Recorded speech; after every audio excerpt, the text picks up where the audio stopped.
Hidup ni cuma dua, makan, pakai. Ma'akal tafa'afnaita, yang kau makan busuk, wa malabista fa'ablaita, yang kau pakai lapuk. Yang dimakan busuk, yang dipakai lapuk. Yang dipakai untuk agama Allah, itulah bekal hari esok.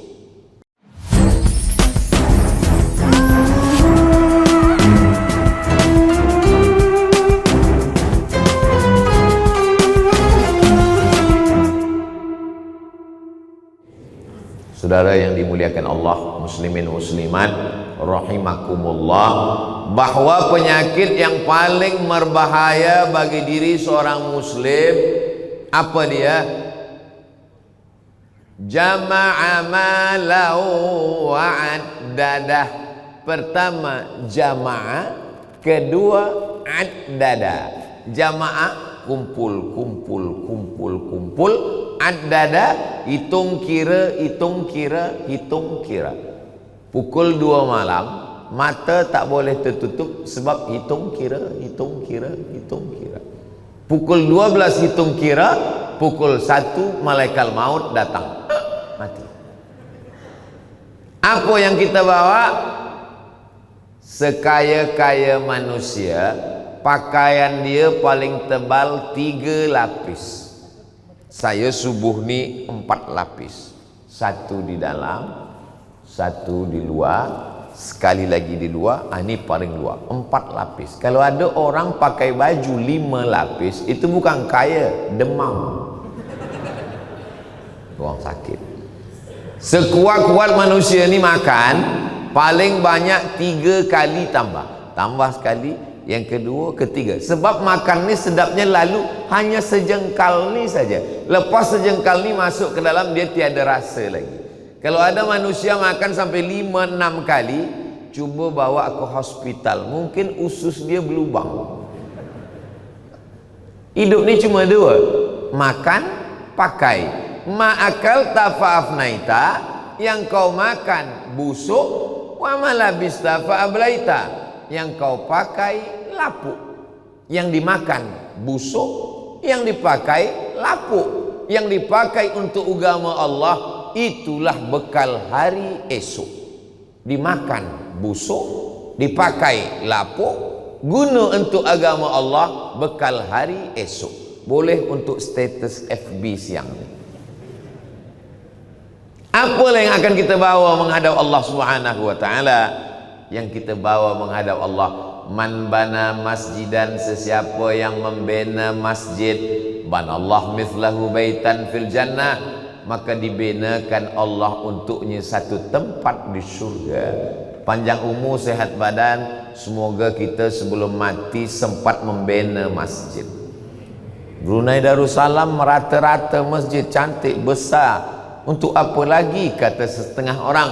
Tapi bila saya bertamu ke rumah Tuan Pulan, Haji Pulan, saya ada bina masjid di Vietnam, Ustaz. Oh, saya ada bina masjid di Patani, Ustaz. Saya ada bina masjid di Pulau Sumatera, Ustaz. Inilah yang menolong kita di hadapan Allah SWT. Lain padang, lain belalang, lain lubuk, lain ikannya, lain manusia, lain fikirannya. Rambut sama hitam, isi kepala macam-macam. Banyak saya jumpa manusia beza. Ustaz Abdul Somad, doakan saya istiqamah, ya Tuan Haji. Jumpa satu lagi, Ustaz Abdul Somad, doakan saya sebelum mati selesailah projek saya ni. Apa projek Tuan Haji? Saya ingin ada cita-cita, ingin bangun masjid Asmaul Husna. Oh, nama masjid tu Asmaul Husna? Tak. Masjid Ar-Rahman, Masjid Ar-Rahim, Masjid Al-Malik, Masjid Al-Qudus, Masjid As-Salam, Masjid Al-Mu'min, Masjid Al-Muhaimin, Masjid Al-Aziz, Masjid Al-Jabbar.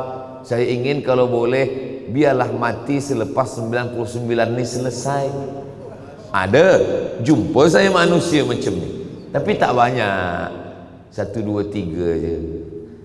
Lepas tu saya jumpa satu lagi Tuan Haji. Alhamdulillah Ustaz Somad, saya berdoa pada Allah. Macam mana Tuan Haji berdoa pada Allah? Ya Allah, matikanlah aku selepas masjid ni selesai saya bina. Dah selesai, alhamdulillah sampai setakat ni belum ada yang selesai lagi.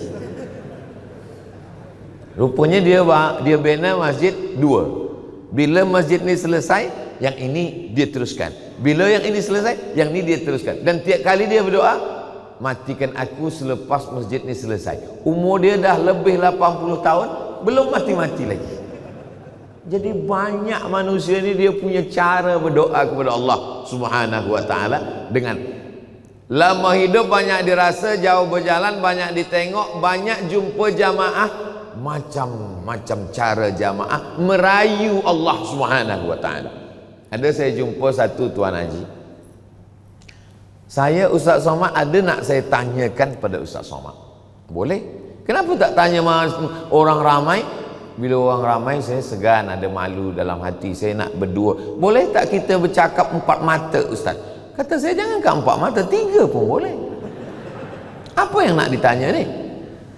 Saya bayar zakat 5%. 5% dari semua. Iya.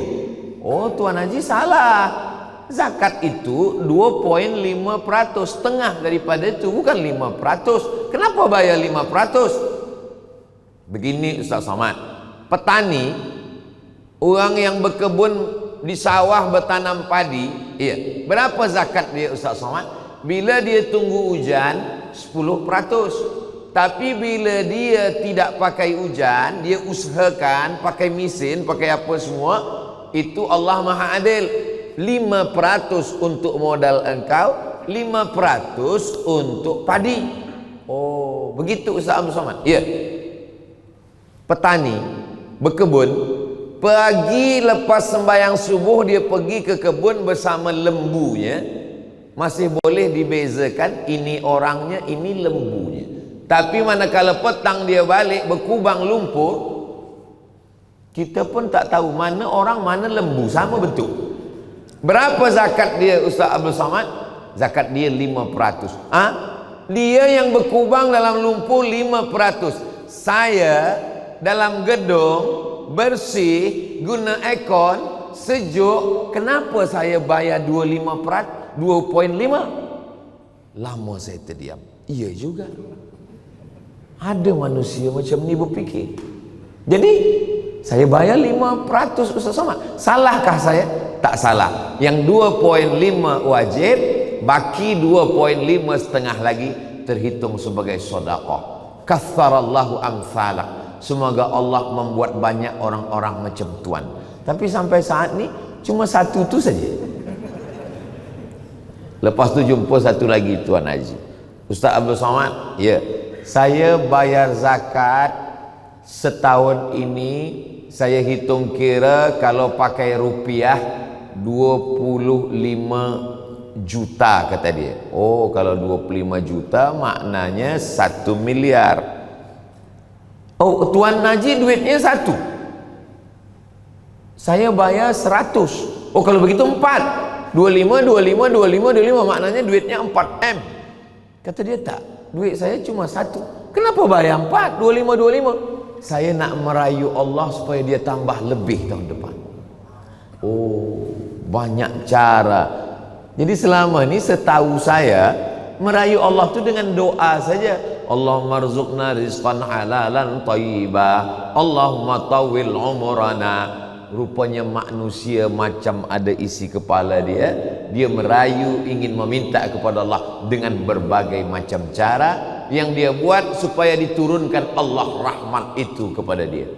Tapi itu yang bercerita, itu yang bercakap. Banyak lagi umat Nabi Muhammad SAW ini yang dia diam saja. Dalam diamnya itu dia berbuat, dia tak ingin riya, dia tak ingin sum'ah. Riya dari kata ara yuri, dia tunjukkan. Sum'ah dia tak tunjukkan, tapi dari kata sami'a yasma'u, mendengar, asma'a yusmi'u, mendengar-dengarkan. Ini orang yang Ustaz cakapkan tadi yang banyak Tuan Haji, Tuan Fulan ni, dia dengarkanlah. Enggak, sebab dia hanya dengan saya saja dan ingin bertanya. Tapi Ustaz Somad dah ceritakan dia, rusaklah amal dia. Tidak, saya tak sebut nama, tempat dia, di mana rumah dia, dia orang mana, saya tak ada sebut. Maka dalam hadis Nabi memang sahabat Nabi pun begitu juga.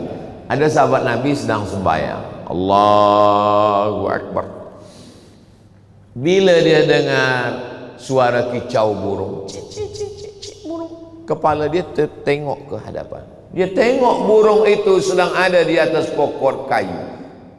Lepas sembahyang, Assalamualaikum warahmatullahi, Assalamualaikum warahmatullahi. Dia pergi ke Baitul Mal. Semua pokok kayu beserta kebun itu aku bagi ke Baitul Mal. Kenapa? Sebab burung yang ada di pokok kayu itu sudah merosakkan khusyuk saya kepada Allah Subhanahu wa taala. Jadi kalaulah manusia ini berfikir macam itu, semua yang merosakkan akal fikiran dia bagikan kepada Allah. Oh, nampaknya Ustaz Somad ni sedang menyindir aku ni. Yang merosakkan hati aku tadi handphone, takkan aku wakafkan handphone ni. Tak, itu perasaan tuan saja. Kadang kalau kita dengar tazkirah, pengalaman saya lah, saya bila dengar tazkirah, seakan-akan tazkirah Ustaz tu macam untuk saya saja. Itu sebenarnya perasaan kita saja. Kadang Ustaz tu pun tak tahu. Ustaz tu bercakap saja. Maka kalau ingin mendengar tazkirah, kuncinya satu, jangan tersinggung.